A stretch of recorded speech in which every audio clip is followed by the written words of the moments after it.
Hello and welcome to AQYS.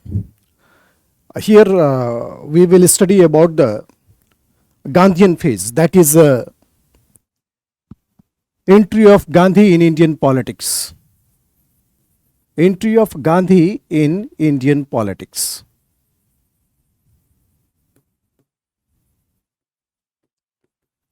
Gandhi, after 20 years of long struggle in South Africa, and whatever he cultivated there, his ideas, that is opposition against the mighty colonial rule in terms of very peaceful and non-violent ways, and that is called civil disobedience movement, the concept based on passive resistance.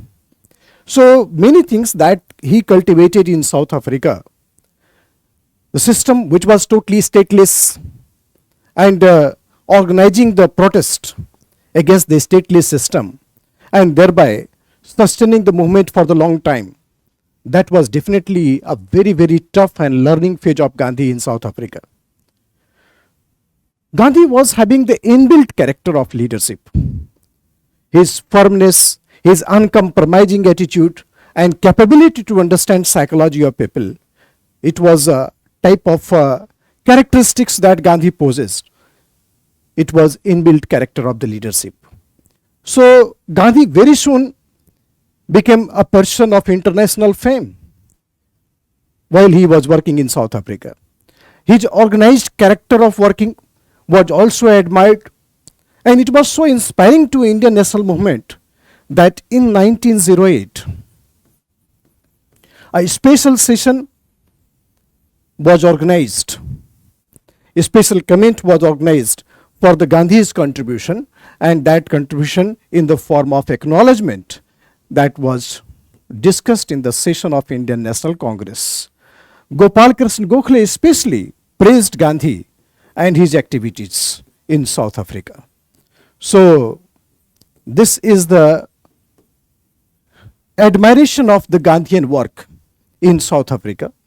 And when he came to India, 9th January 1915, we know that every year government of India celebrate the NRI day because of this day only, to coincide with the Gandhi's advent in India.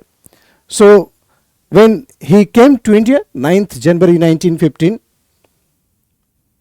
Gandhi's activism was very much directed towards the passive resistance, but at the same time following the suggestions of the political guru Gokhale, he always stand by with the circumstances that never jump in action before understanding the situation. Means until unless you understand India, you understand the rural India, there is no need to jump in politics all of a sudden. So that the glimpses of the Indian politics can only be realized when there is a proper background and the work at very ground level. And secondly, Gandhi was not keen to join any political parties. As suggested by Gokhale, do not join political organization which can influence you. Join the organization which you can influence. So therefore, Gandhi was trying to do his own activities in India, and through the episode of journalism, through the people to people contact. But as far as relation of Gandhi with British, that was totally different. Gandhi was considered as loyalist. If you look at the beginning of Gandhi, that is phase which is called 1915 to 1918, it was a phase of the Gandhi which is called phase of loyalism, phase of cooperation, loyalism and cooperation with the British. And Gandhi had firm understanding that if you help British, British will help you. This is a clear message from Gandhi to the British and to the people of India. His own working style must get some established connotations everywhere before he could start into the movement which could oppose the British system in India. But 1915 to 1918, it is a phase which is called loyalism and cooperation. cooperation. Gandhi decided to take the tour of entire India, and wherever he went, he encouraged Indian youth to join the British Army. He said that Britain is in difficulty due to First World War, and if you help British, British will help us. So this kind of cooperation with the British was really admirable to the British also. And so collectively, when Gandhi in South Africa started the ambulance service for the Britishers in the Boers War, and then kind of support that he rendered to the British in First World War, British government also reported back, and this reversal came in the form of Gandhi's title. Gandhi was given the title which is called title of Kaisar-e-Hind. Kaisar-e-Hind.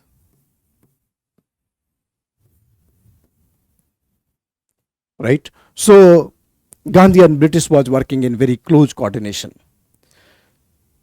Many Indians, those who understand Gandhi, those who know Gandhi, they were very much aware about his activities in South Africa, but those who don't understand Gandhi, those who don't know Gandhi, they simply said that he is a recruitment sergeant and he is inspiring Indian youth to join the British Army. So he was better known as recruitment sergeant, that is a officer in the British who managed to recruitment in the British Army. But real journey of Gandhi had started when he got the chance to lead the Champaran Satyagraha. Champaran Satyagraha, it was first experiment made by Gandhi at a very, very local level. It was basically a peasant movement, and this peasant movement was against the forceful cultivation of indigo. And since indigo was a commercial crop, so British was charging extra land revenue. There was a discovery of artificial color in Germany. So after discovery of artificial color in Germany, the demand of the natural indigo, the dull color, and that's finally peasants reluctant to grow indigo, and Gandhi when entered Champaran and he started the Satyagraha. This is the first technique that Gandhi used here, and after Satyagraha and pressure from the people's movement at local level, British decided to amend the laws and to return the whatever the amount illegally collected. So as per agreement in the Champaran Satyagraha, we will discuss in detail what was the problem and what was the possible consequences, but let us come to the outcome, because we are studying the early activism of Gandhi in India. It is a summarization of the things that actually made Gandhi undisputed mass leader. So here, Champaran Satyagraha, it was decided that whatever the illegal amount of money collected by the Britishers from the peasants, that to be returned, and that is 50% return was agreed. So people asked Gandhi, why don't you push Britishers for the 100% return? Gandhi said that even 50% return had done tremendous damage, enough damage to the prestige of the British. What actually he was trying to play since day one, that the morale of the Indian and the victory of Indian must be realized in the mindset of the Indians, and then British should feel sorry on the state of affair or the ashamed state of affair that Britishers did illegal thing in India, and that was acknowledgement enough to push the national movement. So this is the victory of Gandhi, and after Champaran Satyagraha, Rabindranath Tagore, he gave the title of Mahatma to Gandhi. Now he is Mahatma Gandhi. So after Champaran Satyagraha, he was undisputed mass leader of the peasant. You can see the first time any Indian leader had started the peasant movement, and then British responded very positively. It was rare in the history of colonial arena. So therefore, peasant was very much mobilized in Champaran Satyagraha. Then we have Ahmedabad. Ahmedabad Melee Strike. Ahmedabad Melee Strike. This is a labor movement of 1918. right? So Champaran Satyagraha 1917 and then labor movement 1918. Hartal, this is the second technique of mass mobilization that was Gandhi using there in Ahmedabad. And of course, the demand of the peasant to increase the daily wages and then settlement of the things must be done by tribunal. It was further solve the problem of the labor, and therefore entire India, those who know Gandhi, they said Gandhi, Gandhi. Those who even don't know Gandhi, they said Gandhi, Gandhi. And this is a way that peasant and labor greatly mobilized in stream of the Gandhian mass base. Subsequently, in 1918, we have Khera peasant movement. Khera peasant movement. So 1917 to 1918, three movement started by Gandhi was enough to mobilize large number of population, huge population in the background of the Gandhiji stream. So therefore, if you can see, still the matter of fact is that Gandhi's royalism and Gandhi's cooperation with the British was maintained. And Gandhi was firm on the formula that if you help British, British will help us. But 1919, this is a turning year in the history of Gandhi's relation with the British. 1919, a turning year in the history of Gandhi's relation with the British, when there are something like Rowlatt Act. Rowlatt Act. Then Jallianwala Bagh incident. Jallianwala Bagh incident. These two dimensions of Gandhi, when he started the Rowlatt Satyagraha, anti-Rowlatt Satyagraha, and whatever experience he realized about the response of the British after the Jallianwala Bagh incident, it was eye-opening. Rowlatt Act, it was merely on the basis of suspicion Indian youth could be arrested, and that for the indefinite period or certain amount of period was described. But Jallianwala Bagh incident, so connectivity was that when the Gandhi started the Rowlatt Satyagraha, anti-Rowlatt Satyagraha, it was first All India movement, because first time Gandhi decided to go for All India strike. Last year in prelims there was a question that which of the following movement should be considered as first All India initiative of Gandhi. Most of the students, they hit the point, that is non-cooperation movement. Non-cooperation movement was a mass movement, first mass movement. But as far as All India initiative of the Gandhi concerned, it is anti-Rowlatt Satyagraha, because while opposing the Rowlatt Act, Gandhi convened the first All India strike on 6th April 1919, and that is considered as very successful bid in terms of the Gandhian formula. Then Jallianwala Bagh incident, when General Dyer was suspended under the pressure from the Indians, this was a massacre. It was not a simple incident. So General Dyer was suspended, and then Hunter Committee was constituted to inquire into the incidents of Jallianwala Bagh. General Dyer returned back to England, and there was a huge reception for General Dyer. British media, British public, British politicians, they donated in the charity of General Dyer as if he had done a very noble work. And these intellectual British men, recently a news came that even the famous poet and novelist Rudyard Kipling also contributed in the charity of General Dyer. That was the £10 that he gave. So you can see that approach of the British media, British public, British government, it was contrary to the thoughts of Indian. And when the Hunter Committee published the report, and that report acquitted General Dyer from all charges.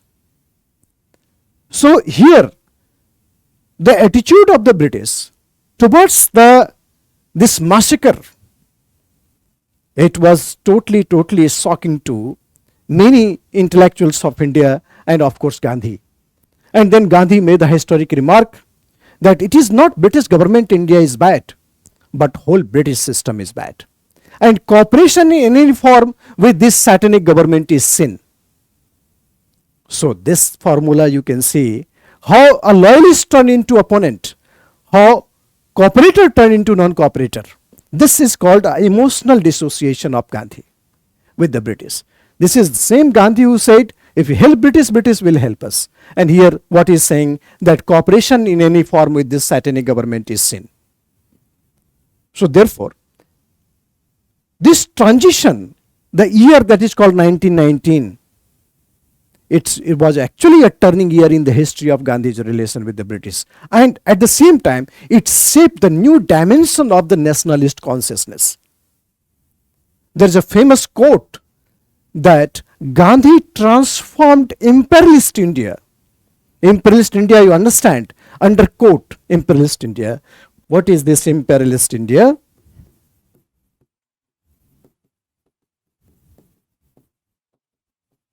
India into nationalist India. Imperialist India into nationalist India. That means India, which was not coming out from the shadow and umbrella of the British crown, that India started realizing that India is something different from Britain. India is a nation, and Britain is an aggressor country, imperial country, colonial country. So Gandhi transformed the thought process that is called imperialist India into nationalist India. This is the biggest and foremost and the first contribution of Gandhi in transforming the entire psychology of Indians. Why he is a great and the biggest icon of national integration. First time the politics of theory had come out from the drawing room system, and then it was a realm of reality in which the public got associated with the beaming concept of nationalism and Indian national movement. So this is what actually the first instant of Gandhi we have come across with. So hopefully that would definitely had given some of the glimpse that what is the early activism of Gandhi in India or advent of Gandhi in Indian politics. Thank you so much. You must have realized the transition phase. So thank you so much for that.